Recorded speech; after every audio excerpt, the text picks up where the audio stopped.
월요일 기획 특집 시간입니다. 오늘은 앞서 보셨다시피 주요 저항선을 돌파한 S&P 500 지수에 대한 기술적 분석 들어가고요. 그리고 또 일부 종목들에 대해서도 한번 확인해보는 시간 마련을 했습니다. 유에스탁 안동우 이사와 함께합니다. 이사님 안녕하세요. 안녕하십니까? 네, 반갑습니다.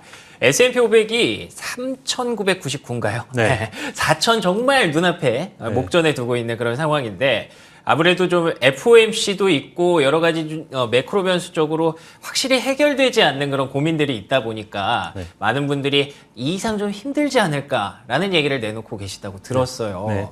어떻게 보십니까? 일단 지수 자체가 추세 하단에 상단에 부딪혀 있는 모습이거든요. 일단 하락 추세선의 상단에 부딪혀 있기 때문에 추가 상승에 대한 힘은 조금 부족한 편이고요. 그렇군요. 일단 200일선을 살짝 돌파하긴 했지만 200일선 자체가 하락 추세에 있기 때문에 여전히 이걸 상승으로 돌리기에는 힘이 조금 부족한 모습이다라고 보시면 좋을 것 같습니다. 다만 보조 지표인 MACD 상은 상승 여력이 조금 남아 있는 상황이고요. 이걸 시간 차트로 보면 이게 지금 상승 쐐기형 모형을 지금 형성하고 있는 과정이거든요. 일반 이런 패턴이 형성이 되면은 일반적으로 하락하는 모습을 보이기 때문에 단기적으로 약간 조정받을 수도 있다. 그렇군요. 이렇게 좀 보시면 좋을 것 같고요.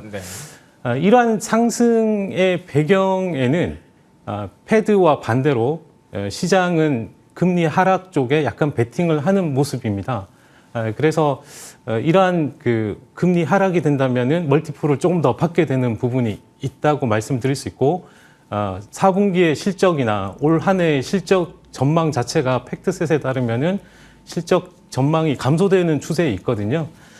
일단 실적 자체가 22년 4분기 실적 자체는 4.1% 감소할 전망이고 그다음 애널리스트 추정 자체는 좀 더 많은 6.5% 정도 이렇게 감소할 전망입니다. 그리고 올 한 해 애널리스트가 추정하는 S&P 500의 EPS 자체도 지금 4.4% 감소해서 약 230.51달러에 위치할 걸로 보여지는데요. 이걸 12개월 포워드 PER로 본다면 약 17.35배가 나오거든요. 이렇게 되면 이 17.35배라는 것이 과연 어느 정도 수준인지를 살펴보면 10년간 평균이 17.2배고 5년간이 평균 18.5배입니다. 그러면은 약 10년간과는 거의 비슷한 수준에 있고 15년간보다는 좀 상승 여력이 좀 더 있을 수 있는 모습인데 만약 4,100까지 이렇게 상승을 한다면 약 17.78배가 되고 이게 5년 평균에 18배를 적용한다면 4,265까지도 올라갈 수 있는 모습이긴 합니다. 다만 이걸 또 PER은 금리와 민감하게 연관되니까 이걸 비교해 보면 지금 올 한 해 금리가 올라서 4.5 정도까지 올라간다고 치면 평균 자체가 또 올라가잖아요. 이 평균과 비교해 보면 약간 고평가 구간에 있지 않나 이런 생각이 들고요. 작년부터 해서의 어떤 연준의 목표 자체는 부의 역효과를 통해서 인플레이션을 낮추는 건데 이러한 역학이 구도가 변경됐는지를 좀 살펴보면 아직 아닌 것 같고요. 그리고 막대한 이 부의 효과를 또 이렇게 일으킨다면 이게 지금 시기적으로 안 맞지 않는가 싶습니다. 알겠습니다. 그러니까 지금 이 정도 올랐다고 해서 만족하시는 분은 그렇게 많지는 않을 거예요. 근데 그럼에도 불구하고 저희가 이제 멀티플이라든지 숫자라든지 공식을 좀 활용해 볼 수밖에 없는 상황인 게 지금 불안한 게 고금리가 좀 지속될 가능성을 우리가 배제할 수가 없잖아요. 그래서 지금 일단 패드 쪽에 어떤 말을 들을 건지 아니면 시장의 말을 들을 건지를 좀 투자자들은 잘 면밀히 살펴봐야 될 것 같습니다. 알겠습니다. 그래서 지금 10년 평균의 S&P PER 17.2배 그리고 5년 평균의 18.5배 사이에서 움직일 가능성이 높다라고 말씀해 주셨는데 이미 그 위로 좀 올라왔습니다. 그렇기 때문에 일부 고평가 가능성을 우리가 배제할 수 없다는 말씀이고요. 물론 18.5배까지 가면 4,265까지 S&P 500이 도달할 수 있겠습니다만 지금 현재와 같은 고금리 상황에서 그건 조금 힘들다라는 부분들을 가정했을 때 기대감은 높지만 실적 시즌을 앞두고 좀 조정받거나 쉬어갈 가능성 이쪽에 조금 더 표를 좀 던지고 계시는 것 같습니다. 자, 그러면 이어서 종목으로 한번 얘기를 좀 나눠보도록 하겠습니다. 그런데도 불구하고 네. 개인 투자자들 네. 테슬라 계속 삽니다. 네. 예, 특히나 지난 10일에 하루에 3.15억 달러. 네. 이거 발음도 잘 안 되는데 어떻게 좀 괜찮습니까? 이렇게 고금리 상황이 지속된다고 하면 사실 테슬라가 성장주 관점뿐만 아니라 금리가 비싸면 차를 많이 안 사지 않을까 이 걱정에서 출발을 하거든요. 네, 실제 테슬라 판매 대수도 줄어들고 있는 그렇죠. 상황이죠. 예. 뭐 금리가 올라가고 소비자가 힘들어지게 되면은 당연히 비싼 그 소비재부터 안 사기 시작하는 것도 사실입니다. 네네. 그리고 앞서 그 지수 논쟁을 하고 있는데 네. 예, 올라가는 거에 대한 이야기를 하고 있는데 테슬라 주가를 보면 여전히 지지부진한 맞습니다. 모습이죠. 결국 개인들이 떨어지는 가격만 보고 매수하는 그런 상황이라고 보시면 좋을 것 같고 기관들은 현재 그 반대편인 공매도도 하고 있는 모습입니다. 그렇죠. 예, 대표적인 뭐 빌 밀러 같은 분도 이제 공매도에 나서기 시작했는데 네. 이러한 상황에서 주가의 하락을 주도했던 기관 그리고 공매도의 세력을 보면 개인들의 매수만으로 이 주가가 반등하기엔 좀 힘들지 않을까 하는 생각도 있고 현재 그 테슬라의 어떤 주가 하락의 어떤 배경에는 자동차 가격 하락 인하도 그쵸. 문제가 네. 되거든요. 할인을 계속 해주더라고요. 할인을 네. 하는 것 때문에 뭐 뉴스에도 많이 나오기도 네, 하고 맞습니다.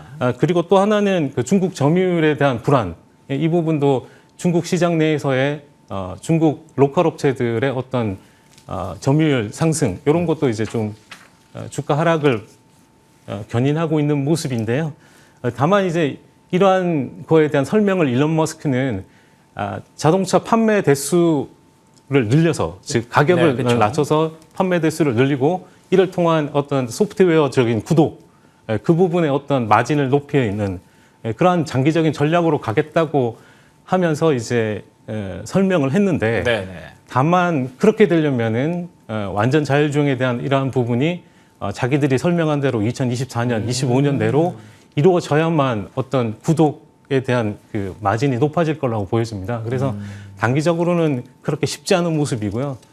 개인 투자자들이 어떤 테슬라 CEO인 일론 머스크에 대한 그 어떤 존경, 뭐 열망, 뭐 이런 거에 대한 부분을 이루려면 실제 말을 시장에서 지킨다는 걸 보여줘야 되지 않을까 싶습니다. 알겠습니다. 테슬라가 좀 뭐 불안한 거라는 거는 많은 분들이 알고 계시겠지만 네. 그래도 그 말씀해주신 일론 머스크 CEO의 어떤 꿈과 희망에 대해서 조금 더 베팅하시는 분들이 늘고 있는데 일단 현재 주가가 많이 빠진 건 사실이니까요. 좀 더 장기적인 관점이 좀 필요할 것 같습니다.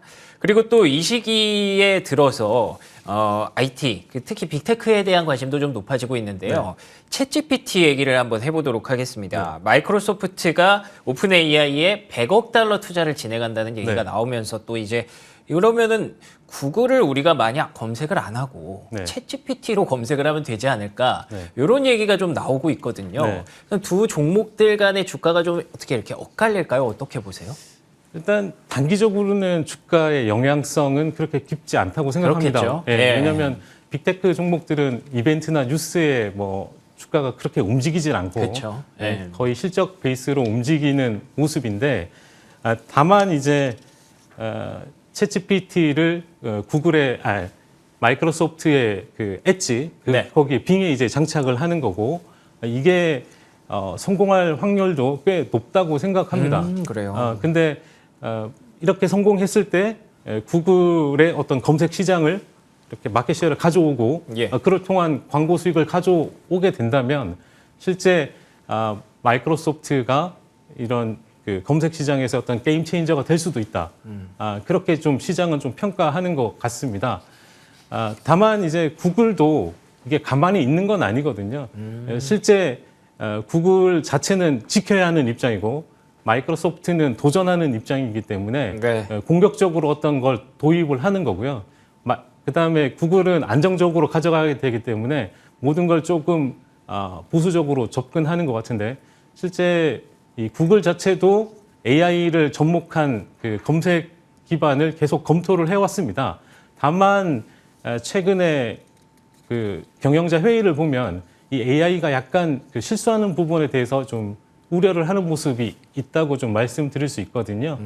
그래서 알파벳 자체도 아마 이런 그 마이크로소프트가 그 상승하게 되면 이런 점유율을 높이게 되면 거기에 대한 대응을 할 걸로 보이고요. 그런 부분도 논쟁거리가 조금 되고 있다고 좀 말씀드릴 수 있을 것 같습니다. 알겠습니다. 뭐 일단은 아직까진 개별 모멘텀 정도로만 확인하시는 게 좋을 것 같습니다. 흥미롭게 지켜볼 주제인 건 맞는 것 같네요.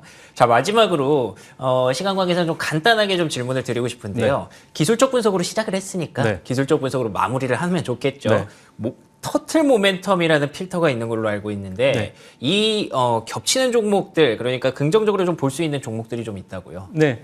뭐 여러 종목이 있는데 일단 오늘 두 종목을 뽑아봤고요. 예. 그 첫 번째 종목은 다들 아시는 스탠리 블랙앤데커라는 공구 회사. 네네. 예. 뭐 드릴 같은 거 만드는 회사 아실 텐데 차트 흐름 자체가 다중 바닥을 다지고 전고점을 돌파하고 이제 올라오는 모멘텀을 가진 종목이라고 보시면 될 것 같고요. 예.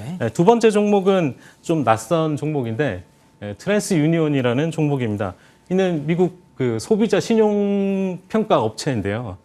이 회사는 개인들의 어떤 그 소비자의 정보를 많이 가지고 있는 회사입니다. 미국의 2억 개, 뭐 전 세계적으로 10억 개 이상의 데이터를 가지고 이 빅데이터를 분석해서 팔기도 하고 보고도 하는 기관으로 지금 흐름 보시면은 W자형 어떤 바닥을 다지면서 전고점 돌파하는 그런 흐름을 보이고 있는 주식입니다. 알겠습니다. 예, 펀더멘털도 굉장히 중요하고 기업들의 내용도 물론 중요합니다만 앞서 저희가 말씀드린 대로 S&P 500 지수가 4천선을 목전에 두고 기술적으로 조금 막힐 수 있는 그런 구간에 들어와 있습니다. 그렇기 때문에 기술적 분석에서 조금 유리해 보이는 두 가지 종목, 스탠리 블랙앤데커와 트랜스 유니온 보셨다시피 차트의 움직임도 굉장히 지금 유사합니다. 예, 이런 부분들 감안해서 확인해 주시면 좋을 것 같고요. 다음에 또 시간이 된다면 이 터틀 모멘텀의 필터 어떤 내용인지 또 간단히 설명을 들으면 또 좋을 것 같습니다. 자, 지금까지 US 스탁 안동우 이사와 함께 오늘 특집 기획 마련해 봤습니다. 이사님 오늘 말씀 고맙습니다.